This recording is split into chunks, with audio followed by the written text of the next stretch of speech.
राज ठाकरेंनी गुढीपाडवा मेळाव्यामध्ये महाराष्ट्र नेक्स्ट अशा एका वेबसाईटची घोषणा केलेली आहे।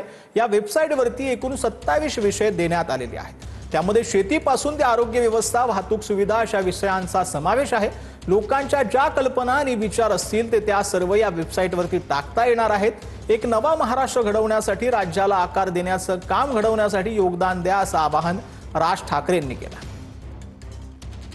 मी एक नवीन वेबसाईट आता महाराष्ट्राला मी आता अर्पण करतोय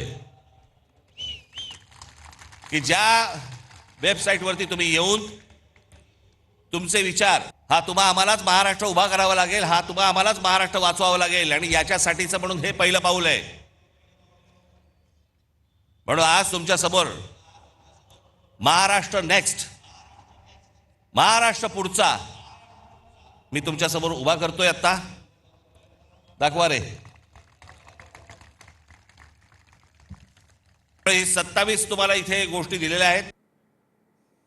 तर मुंबईतील बीकेसी मध्ये Gen O Pixel and Play and global export गेम्सचं उद्घाटन मुख्यमंत्र्यांच्या हस्ते पार पडलं। यात मुख्यमंत्री फडणवीसांना गेमिंग संदर्भात प्रश्न विचारण्यात आले, त्यावरून त्यांनी काय उत्तर दिलंय पाहूयात। जिस तेजी के साथ क्रिएटर्स इकोनॉमी आगे बढ़ रही है, मुझे तो ऐसा लगता है कि दिस इज द बेस्ट करियर। अब धीरे धीरे ये हमारे बच्चों को इसके और को ले जाना पड़ेगा। देखो, पॉलिटिक्स के गेम खेलते खेलते बाकी गेम खेलने को समय वैसे कम मिलता है, लेकिन I mean I will be very happy to play the games. मुझे पसंद है। अभी मैंने एक अपना कार वाला गेम यहाँ पर खेल कर देखा तो मुझे याद आया कि बचपन में भी उसको खेलते थे, लेकिन बाद में छोड़ दिया। तो तब से खेला होता तो मैं भी शायद चॅम्पियन बन सकता था। ज्या ज्या लोकांनी प्रश्न विचारले त्या सगळ्यांना मी या ठिकाणी सोशल मीडिया साइट्सवर बघत असतो, त्यांच्या रील्स बघत असतो। 2027 मधील मतदारसंघ पुनर्रचनेनंतर मी चंद्रपुरात पुन्हा येईन, सुधीर मुनगंटीवारांनी चंद्रपुरातील कार्यक्रमात संकेत दिलेत। चंद्रपूरमध्ये पुन्हा येऊन विकासाचा झंझावात करेन असं मुनगंटीवार यांनी म्हटलं।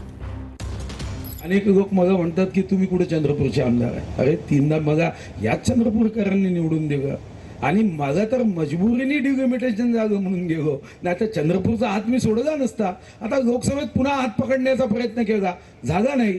पण आता कालच आमची मिटिंग झाली, 2027 मध्ये डिलिमिटेशन होईल तेव्हा पुन्हा चंद्रपूरकर जनतेचा हात पकडीन आणि हे मी मुख्यमंत्र्यांना पहिलेच सांगितलं आहे। त्याच्यामुळे कोणतीही अडचण येणार नाही। पुन्हा चंद्रपूरचा विकास झंझावात हा वेगाने होईल। ध्यान में आ गया ना, तो इसलिए मन में शंका मत रखो। तर वाशिम नंतर नंदुरबारच्या पालकमंत्री पदाची जबाबदारी हसन मुश्रीफांना नकोशी झाली। दुसरा नेता जबाबदारी घेईपर्यंत मी नंदुरबारचा पालकमंत्री असेन असं हसन मुश्रीफ यांनी म्हटलंय। लांबच्या जिल्ह्यांना लक्ष देणं कठीण होतं असं मुश्रीफांनी म्हटलेलं आहे। माझ्यावर वाशिम जिल्ह्याची जबाबदारी आलेली होती आणि वाशिम जिल्हा हा फार दूर आहे, परंतु उपमुख्यमंत्री सुनीतरावांनी नवीन आहेत, त्यांना काय माहिती नव्हती, तरी सुद्धा त्यांच्या आदेशामुळे मी आता ही जबाबदारी स्वीकारलेली आहे। आणि नंदुरबार जिल्हा हा आदिवासी बहुल जिल्हा आहे आणि आता आदिवासींचे प्रश्न समजण्यासाठी मला चांगली संधी मिळेल। आणि जोपर्यंत ही जबाबदारी माझ्याकडे आहे, जोपर्यंत दुसरा मंत्री ही जबाबदारी घेणार नाही, तोपर्यंत आपण चांगली आणि प्रामाणिकपणाने नंदुरबार जिल्ह्याची सेवा करू असा माझा विश्वास।